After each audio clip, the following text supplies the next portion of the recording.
Now, you notice how I got I speak a little bit of Georgian when I said sweetest song y'all ever had. See, I'm hip.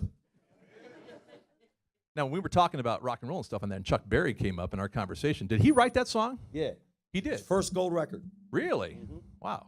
I think it was his first and his only gold single. Did you do that in the concert set? Well, it sounds like we should. I think you should. It seems to be working. Exactly. The less work for me and the more applause for me, that's what works. Nice. In this outfit, he'll tell you. By the way, this is the best smile in rock and roll. Do you agree? Always has been. Always has been. So George Thorogood and the Destroyers, the Badder Than Ever tour is wrapping up. Pretty much, you got a few more dates. How much better can you be? How long has this been going on? The tour? About 35 years. Ah, there you go. It's a bad thing. You know. And as age goes, I guess 40 years. That's the anniversary of the album. That the first album is next year. Yeah. No tour for that planned yet, or just going to keep on touring? You just have to wait and see, Steve. Okay. You know, not enough mystery in the world. You know, everybody wants to know all the answers. Well, now there's a mystery about a new album. That's what I heard. Let's keep it a mystery. Okay. That's no news on a new album, or? Well, we're working on one with Rounder, a record of just me playing solo. Mm-hmm. With no drums, bass, just myself. Those guys have been with you since the very beginning, haven't they? Your rhythm section? Yeah, that's not my fault. Yeah. You got to talk to them about that. Yeah. You know. And on the tour tonight, Symphony Hall, you have the Outlaws playing with you too. Yeah. So yeah, you played with those guys before? Yes, we have. Yeah. We've done several shows with them. Excellent. Nice. They're Now, rock classics, you know. Yes.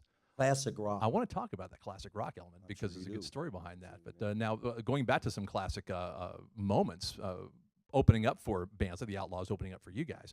You opened up for the Rolling Stones back in 1981 on one of their huge tours. How was that? Finally getting into one of the bands I think that you grew up listening to. You know, Steve, I'm glad you brought that up. It was really terrible playing in front of 80,000 people. You know, knowing Mick Jagger and Peter Wolf are standing there smiling and appreciating everything I did and getting paid for it. Well, that was a rough day at work. But now you had It's a strange question, isn't it, if you think about it? But whose idea was it to break off of that tour and do the 50-50 tour, which was we you did played? not break off. The 50-50 tour was lined up long before we got the Oh, Stones it was. gig. Okay. The 50-50 started in the end of October, and we got the first gig with the Stones in the end of September. So we only played a handful of jobs with them in 81 and a few more in 82. But that was already booked. We couldn't cancel it. How much merch did you push at that? None. concert? There was no merchandising in those days. Really? No, we didn't get into merchandising until maybe 7, 8, 9 years later. Nobody did. Merchandising was in its infancy then. You know, who would buy our stuff when they'd buy the Stones?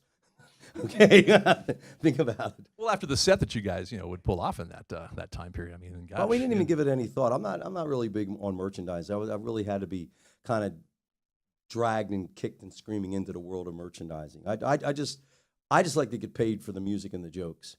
You know, if people say, well, you're missing out on a nice chunk of change because there's people out in the parking lot selling stuff with your name on it, and you're not making any money on it. So I figured, well, if that's the case, then we might as well get this thing organized and, get into the merchandising end of it. Nowadays, merchandise is bigger than putting out a record.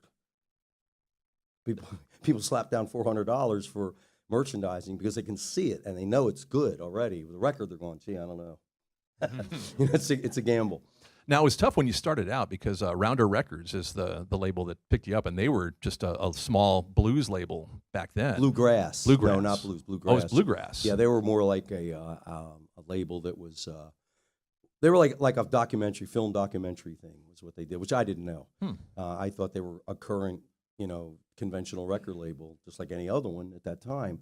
And when they showed mild interest, I jumped all over it. But they generally documented things and then moved on. With me, I think they did it just to get rid of me because I was because they were nice people and they just didn't want to say absolutely no. And I said, well, how about just one record then, just so I can get started here, because somebody's going to cut bourbon, scotch, and beer eventually, and that's a hit. And I've been playing it for 3 or 4 years, and I know it's a hit. Yeah. And they were like, well, I don't know. I said, well, listen, man, if I don't cut this song, Tom Waits will, or Jay Giles will, or Dean Martin will, or George Jones will. I like to say,